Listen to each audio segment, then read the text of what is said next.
మిత్రులారా, మిత్రులందరికీ సంక్రాంతి శుభాకాంక్షలు. మీరు వీక్షిస్తున్నారు టిఎస్ఆర్ కరెంట్ అఫైర్స్. నేను మీ తెలుగు టిఎస్ఆర్ను. మిత్రులారా, ఈ వీడియోలో సంక్రాంతి యొక్క అర్థం, సంక్రాంతి అంటే ఏమిటి, మరి సంక్రాంతి యొక్క ప్రాధాన్యత ఏమిటో తెలుసుకుందాం.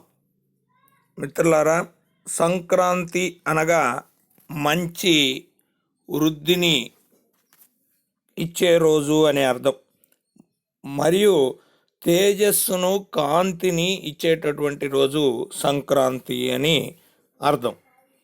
మరియు సూర్యుడు మేషరాశి వైపు పయనిస్తే మేష సంక్రమణము అని, సూర్యుడు ధనురాశి నుండి మకర రాశిలోకి ప్రవేశించడాన్నే మకర సంక్రాంతి లేదా సంక్రాంతి అని పిలుస్తాం.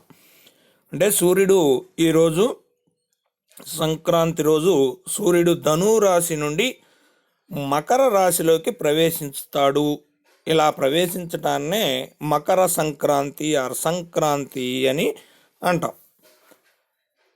మరి అసలు మకర సంక్రాంతికి మాస సంక్రాంతి అనేటటువంటి మరొక పేరుతో మనం ప్రతి నెల వింటూ ఉంటాం.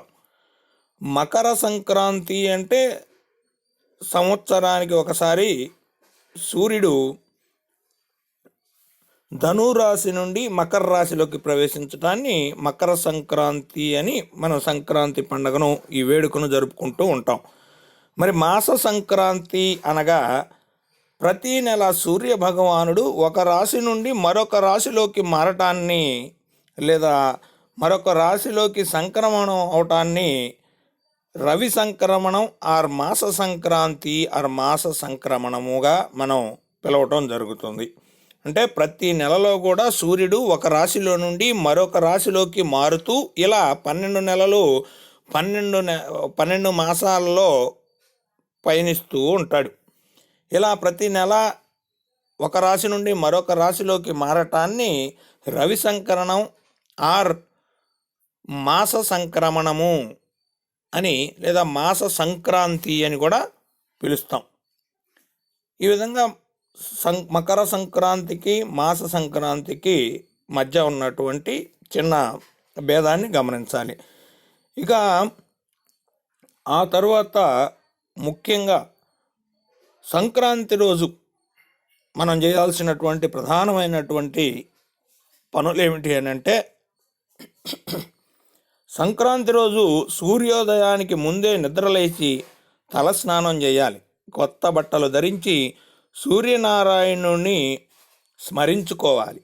ఆదిత్య హృదయం ఆర్ సూర్యాష్టకం వంటి పారాయణం చేయాలి. ఈరోజు అంటే సంక్రాంతి రోజు రవి సంక్రమణ సమయంలో సత్యనారాయణ స్వామి వ్రతం ఆర్ సూర్యనారాయణ వ్రతం చేస్తే పుణ్యఫలం లభిస్తుంది అని శాస్త్రాలు, పురాణాలు చెప్తున్నాయి. ఈ యొక్క సూర్యనారాయణ వ్రతం ఆర్ సత్యనారాయణ వ్రతాన్ని సంక్రాంతి రోజు, ముఖ్యంగా ఈరోజు ఉదయం 7:30 నుండి ఉదయం 9 గంటల మధ్య ఈ వ్రతాలు చేసినట్లయితే శుభం కలుగుతుంది అని పేర్కోవటం జరిగింది. ఈ వ్రతాల అనంతరం మరి సూర్యనారాయణ ఆ సత్యనారాయణ వ్రతం చేసిన అనంతరం పెద్దల ఇంట్లో ఉన్నటువంటి పెద్దల యొక్క ఆశీస్సులు తీసుకోవాలి. మరి అదేవిధంగా సంక్రాంతి పండుగ రోజే మనం మన పూర్వీకులను, పెద్దలను స్మరించుకోవటం, వారికి మరి మన కొత్త బట్టలు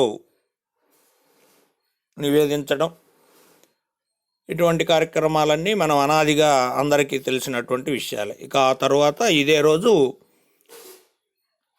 గాలి పతంగులు ఎగరవేసి అందరూ ఆనందిస్తారు ఈ పండగలోనే. ఈ విధంగా సంక్రాంతి యొక్క వైశిష్ట్యాన్ని మనం తెలుసుకొని చక్కగా ఆనందించాలని మనసా వాచ కర్మన కోరుకుంటూ మిత్రులందరికీ మరొక్కసారి సంక్రాంతి శుభాకాంక్షలు తెలియజేసుకుంటున్నాను. ఇప్పటి వరకు ఈ వీడియో చూసిన మిత్రులకు ధన్యవాదాలు. ఈ వీడియో నచ్చిన ప్రతి ఒక్కరూ టీఎస్ఆర్ కరెంట్ అఫైర్స్ని సబ్స్క్రైబ్ చేసుకొని మీ మిత్రులకు ఫార్వర్డ్ చేయండి. ధన్యవాదాలు.